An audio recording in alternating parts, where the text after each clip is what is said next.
할렐루야, 평안하셨습니까? 주의 이름으로 환영하고 또 이 시간 함께 하나님 앞에 예배하며 말씀을 같이 나누게 된 것에 대하여 기쁘게 생각합니다. 먼저 하나님 말씀 봉독하겠습니다. 고린도후서 6장 1절에서부터 2절까지의 말씀입니다. 우리가 하나님과 함께 일하는 자로서 너희를 권하노니 하나님의 은혜를 헛되이 받지 말라. 이르시되 내가 은혜 베풀 때에 너에게 듣고 구원의 날에 너를 도왔다 하셨으니 보라 지금은 은혜 받을 만한 때요 보라 지금은 구원의 날이로다. 아멘. 우리가 신앙생활을 하면서 오해하고 있는 그러한 단어 중에 하나가 은혜 받았습니다 라는 그러한 말인 것 같습니다. 설교를 들으면서 보니까 사가님이 하시는 그 설교의 말씀이 내가 평소에 생각했던 것과 아주 똑같은 그러한 말씀을 사가님이 하시는 겁니다. 어쩌면 내 생각하고 똑같은지 그런 설교를 딱 들으면 야, 내가 오늘 정말 큰 은혜 받았다라고 그렇게 생각을 합니다. 근데 반대로 내가 생각하던 것들과 좀 다른 그러한 말씀을 사가님께서 하신다, 설교 중에 한다. 그러면 이게 은혜가 되지 않죠. 예를 들면 가장 그 은혜가 안 되는 설교는요, 여러분 헌금에 관한 설교 아닙니까? 그렇죠? 특별히 새신자를 데리고 왔는데, 야, 내가 새신자를 데리고 왔는데 해필이면 오늘 헌금 설교를 하냐라고 그렇게 아마 말하시는 분들이 있었을 것이에요. 그런데 성도로서 마땅히 해야 할 것을 가르치고 또 이전에 몰랐던 재정에 대한 성도의 태도를 내가 새로이 알게 되었다면 그때는 여러분 정말 내가 큰 은혜 받았다라고 그렇게 말해야 옳을 것입니다. 자신의 생각에 기준을 두고 은혜를 판가름하는 것은 이거는 여러분 은혜에 대한 큰 오해 중에 하나인 것이지요. 은혜는 내 생각과 동일한 것을 말하는 것이 아닙니다. 하나님께서 주시는 말씀 가운데에 은혜는 그 말씀 가운데 구속의 은혜가 깨달아져서 내가 무릎을 꿇게 되고 하나님의 사랑을 알게 되는 것, 여러분 그것이 바로 내가 은혜 받았다라고 그렇게 말할 수 있는 것이지요. 은혜는 내 생각에 동의되는 말씀이 아닙니다. 성령의 감동을 받아서 내가 하나님의 말씀 가운데 나 자신을 돌아볼 수 있는 것이, 그것이 여러분 바로 은혜 받은 것이요. 회개하라고 하셨으니 내 삶 가운데 잘못된 것들이 있다면 그것을 회개하고, 순종하라 하셨으니 내가 순종하기를 원하고 그리고 거기에 대해서 결단하는 것이고, 포기하라고 하셨으니 말씀 가운데 포기하라는 그 말씀이 들려질 때에 담대하게 내가 끝까지 붙잡고 있던 것까지 담대히 포기할 수 있는 그것이 여러분 바로 은혜 받은 자들이 해야 하는 그러한 일입니다. 혹시 여러분들이 은혜에 대해 오해가 있는 부분이 있다면 이 시간 우리가 수정하기를 원하고 그리고 하나님의 말씀 가운데 나 자신을 맞춰서 나아갈 수 있는 저와 여러분이 되시기를 주의 이름으로 간절히 축복합니다. 오늘 본문의 말씀을 보면 우리가 하나님과 함께 일하는 자로서 너희를 권하노니 하나님의 은혜를 헛되이 받지 말라고 그렇게 말씀하십니다. 여러분, 우리는 하나님의 큰 사랑을 받은 자들입니다. 그러므로 하나님의 은혜를 헛되이 그렇게 여겨서는 안 되는 것이에요. 사실 하나님께로부터 나오는 모든 것들은 은혜입니다. 하나님께서 우리에게 베푸신 용서와 사랑과 기쁨과 은사뿐만이 아니라 하나님께서 우리에게 징계를 주신다 할지라도 하나님이 주시는 것이면 그것은 우리에게 모두 은혜가 되어지는 것이고 우리에게 유익한 것입니다. 그런데 반면 마귀에게로부터 나오는 거는요, 여러분 모두가 다 저주가 되어지는 것이에요.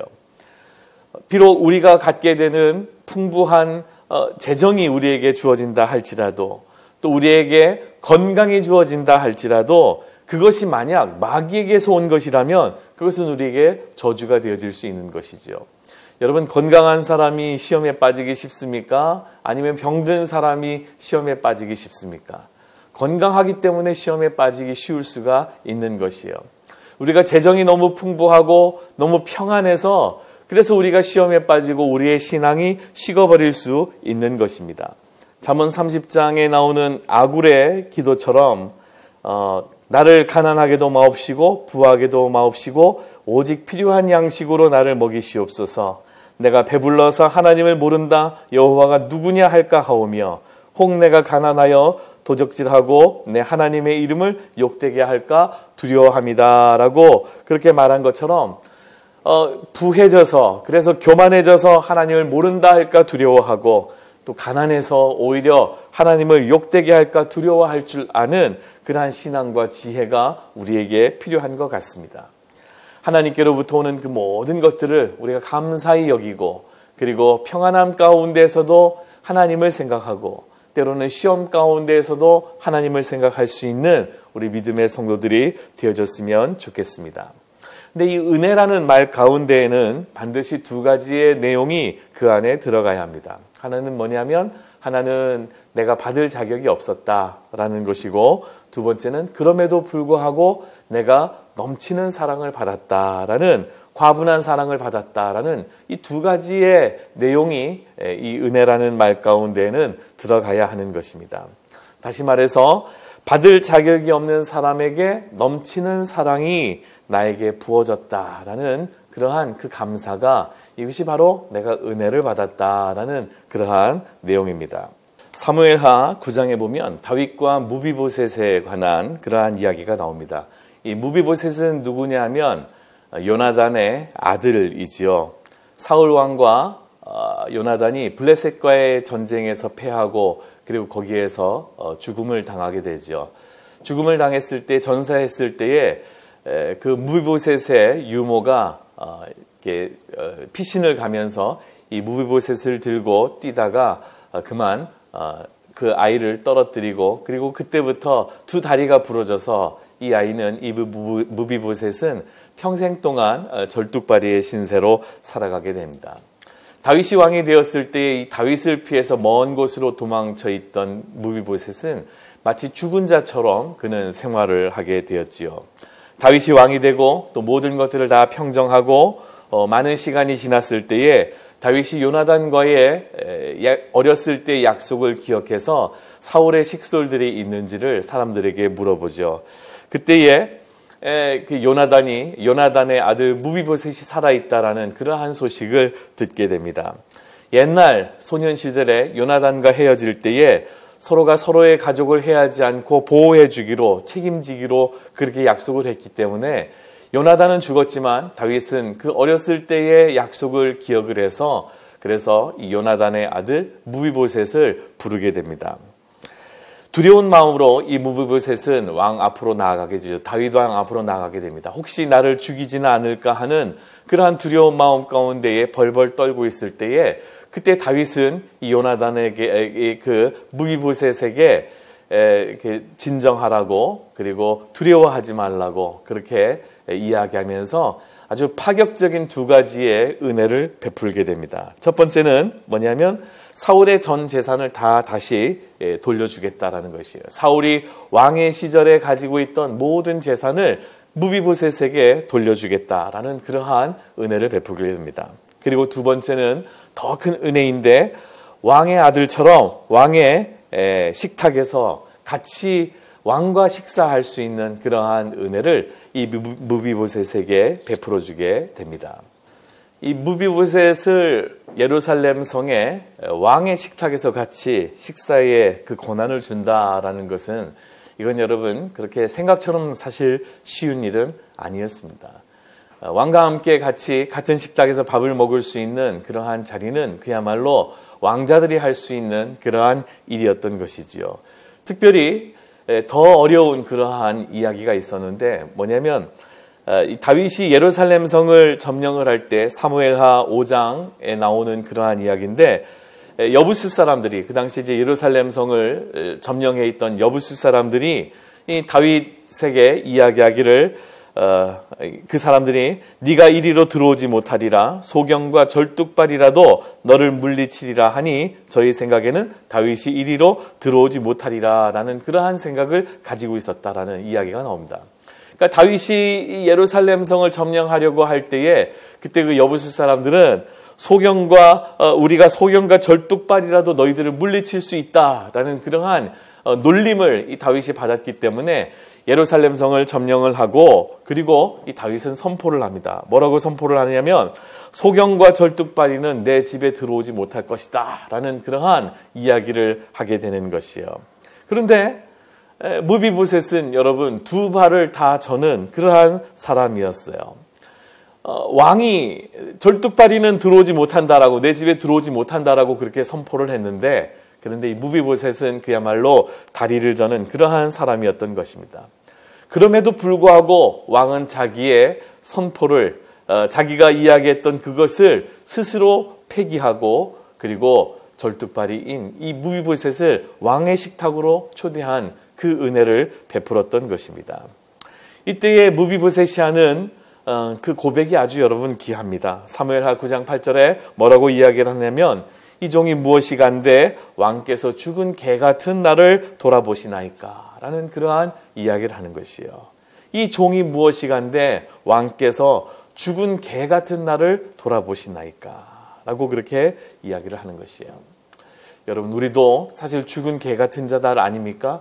우리는 이미 하나님의 선포 아래에 이미 죄 가운데 죽은 자들이었습니다만, 그러나 예수님의 은혜로 말미암아 우리 죽은 개 같은 우리들을 하나님께서 살리시고 하나님의 자녀로 우리를 초청해 주셔서 왕의 식탁으로 왕자들처럼 하나님과 함께 모든 것을 즐길 수 있는 그러한 은혜를 우리에게 허락해 주셨습니다. 무비보셋의 고백이 참 여러분 귀하지 않습니까? 이 종이 무엇이간데 왕께서 죽은 개 같은 나를 돌아보시나이까. 여러분, 회개는 자기 잘못을 깨닫는 데서부터 시작되는 것이 아니라 하나님의 사랑을 깨닫는 데서부터 회개는 시작이 되어집니다. 십자가의 사랑을 깨달을 때, 그때 회개와 은혜와 축복과 성령의 능력이 같이 임하게 되는 것입니다.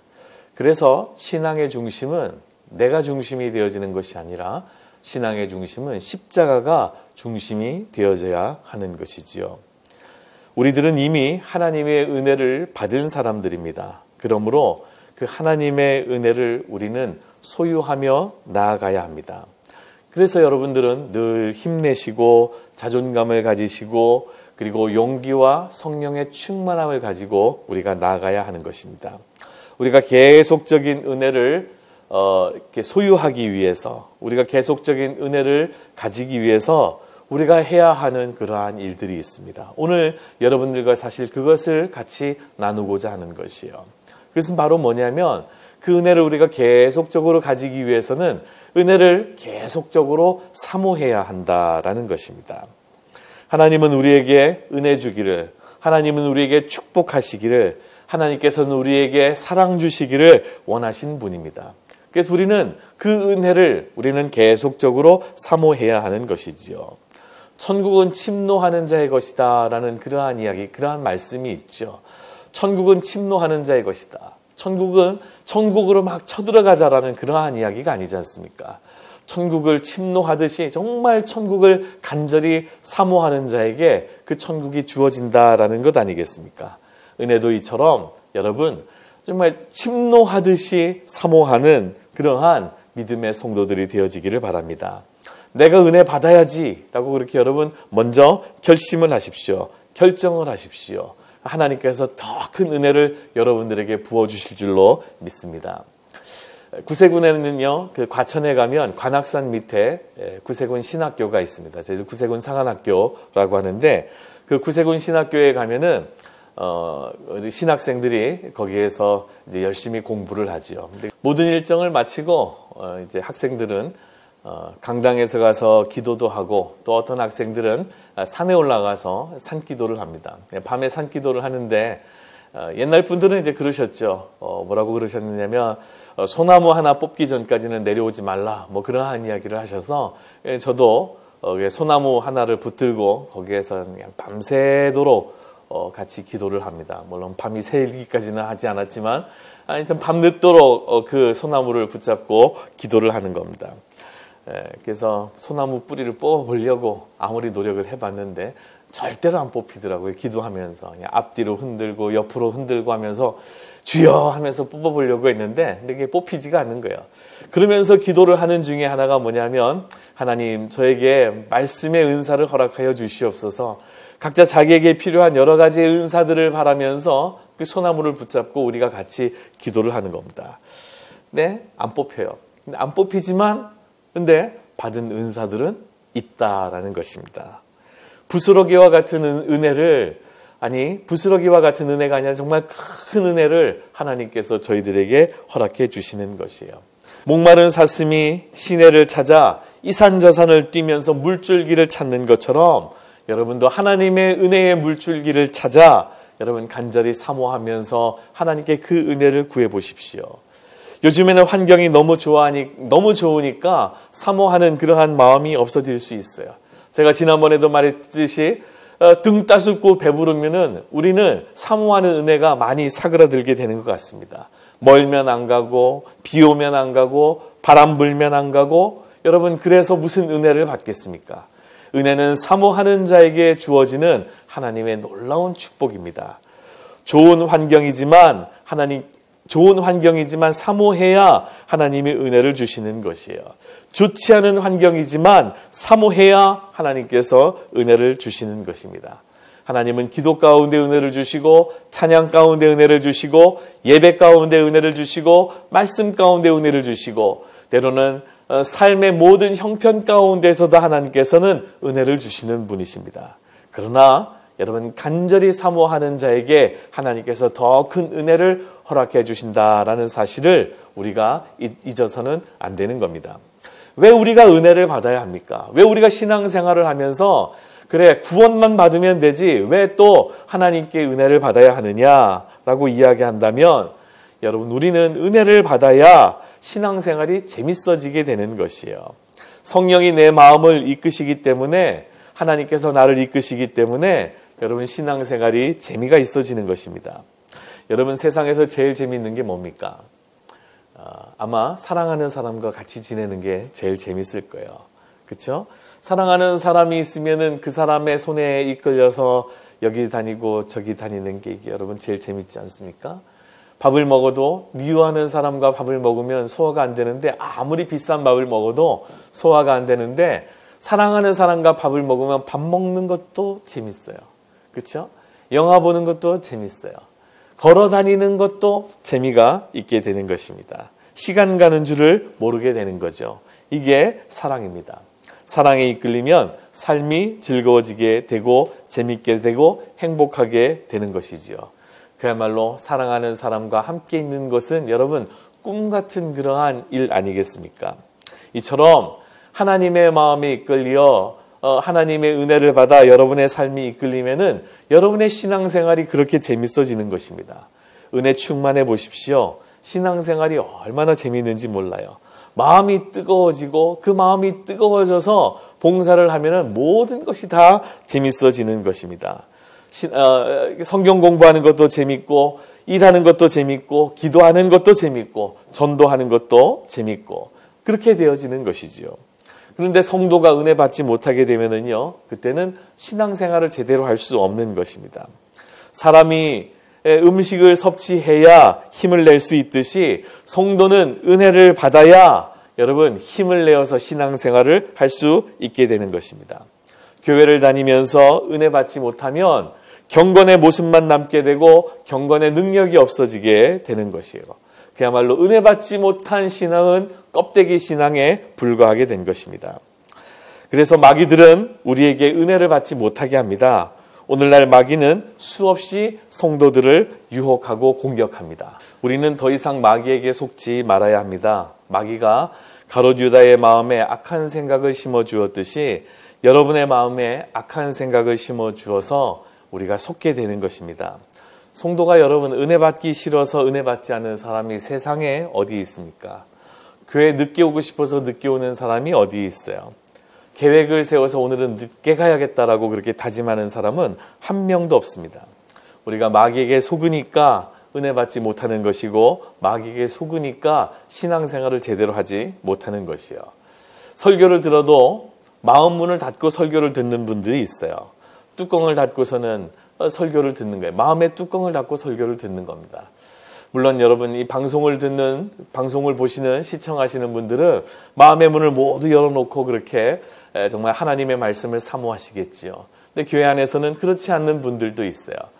예배를 시작할 때 예배를 시작하는 순간부터 습관적으로 마음의 뚜껑을 닫는 그러한 분들이 있는 것입니다. 이제 더 이상 우리는 속아서는 안 됩니다. 우리는 하나님의 은혜를 사모하는 마음으로 예배드리고 하나님의 은혜를 사모하는 마음으로 기도하고 하나님의 은혜를 사모하는 마음으로 찬양을 드려야 하는 것입니다. 오늘 이 시간 이후로는 마귀가 가져다주는 그 생각에 여러분 속지 마시기를 바랍니다. 두 번째, 우리는 은혜를 받기 위해서는 우리 은혜를 방해하는 것들을 뛰어넘어야 하는 것입니다. 내가 내 자신을 은혜 받게 하려고 할 때에 방해하고 있다는 것을 우리는 알아야 해요. 내가 영적으로 주님과 가까워지려고 하면은 반드시 방해하는 그러한 세력이 있는 것입니다. 그렇지 않습니까, 여러분? 성경을 읽으려고 내가 이제 성경을 읽어야겠다, 은혜 받아야겠다라고 성경을 펼치면은 반드시 누가 전화를 하거나 찾아오거나 그러한 일들이 있는 것이에요.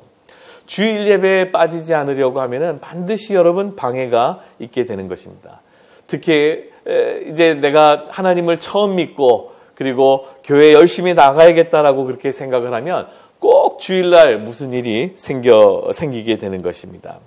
헌금을 하려고 그 헌금을 잘 챙겨 놓으면은 다른 곳에 그것을 꼭 써야만 하는 그러한 일들이 반드시 벌어지게 되는 것이죠. 마귀는 우리가 주님과 가까워지는 것을 가만히 보려고 하지 않습니다. 반드시 여러분 방해합니다. 그래서 그 방해하는 것을 우리는 뛰어넘을 수 있어야 하나님의 은혜가 우리에게 주어지게 되는 것입니다. 우리 앞에 장애물을 놓아서 우리가 주님께 나아가는 것을 포기하도록 그렇게 유익하죠. 보암직하고 먹음직하고 지혜롭게 할 만큼 탐스러운 그럴듯한 그물을 쳐놓고 우리를 미혹시키게 되는 것입니다. 성경에도 보면 주님께 나아가거나 주님의 뜻을 이룰 때에 누구에게나 방해하는 그러한 일들이 있었다라는 사실을 우리는 알게 됩니다. 누가복음 19장에 나오는 삭개오가 있지요. 삭개오는 세리장이었고 그는 부자였습니다. 당시의 세리장은 죄인과도 같은 그러한 사람이었어요. 자기 마음대로 세금을 책정해서 갈취하니까 사람들이 좋아할 리가 없었습니다. 삭개오가 예수님이 지나가신다라는 소식을 듣고 그를 만나려고 애를 썼습니다. 그런데 그에게는 키가 작은 것이 그에게 핸디캡이었어요. 삭개오에게는 많은 무리들이 예수님을 둘러싸고 있었기 때문에 그것이 장애였습니다. 웬만한 사람들은 아마 거기에서 포기했을 것이요. 그런데 삭개오는 달랐습니다. 삭개오는 돌감람나무에 올라갑니다. 장애물을 극복하려고 방해하는 것들을 뛰어넘는 것이지요. 그때 주님께서 삭개오에게 찾아오셨고 삭개오야 내려오라, 내가 오늘 네 집에 묵어야겠다라고 그렇게 말씀하셨던 것입니다. 우리는 나 자신을 은혜 받게 하기 위하여 방해하는 것을 뛰어넘어야 합니다. 가까운 사람이 방해할지라도 환경이 방해할지라도 우리는 그 방해하는 사력을 뛰어넘고 주님 앞에 더 가까이 가야 우리는 은혜를 받을 수 있는 것이지요. 유혹에 넘어가지 말아야 합니다. 내 자신의 고정된 생각이 방해하면 그것을 뛰어넘어야 합니다. 우리 생각의 틀을 깨뜨려서 자신을 은혜 받게 해야 하지요. 자신이 생각하는 인본주의의 개념을 뛰어넘어야 하고 자신이 생각하는 그런 부정적인 생각과 또 신앙적이지 못한 그 생각들을 우리는 뛰어넘어야 그때 자신을 은혜 받게 할 수 있는 것입니다. 여러분, 하나님의 은혜를 사모하십시오. 그리고 은혜 받는 데에 모든 방해되는 것들을 뛰어넘어 하나님께로 더 가까이 갈 수 있는 저와 여러분들이 되시기를 주의 이름으로 간절히 축복합니다.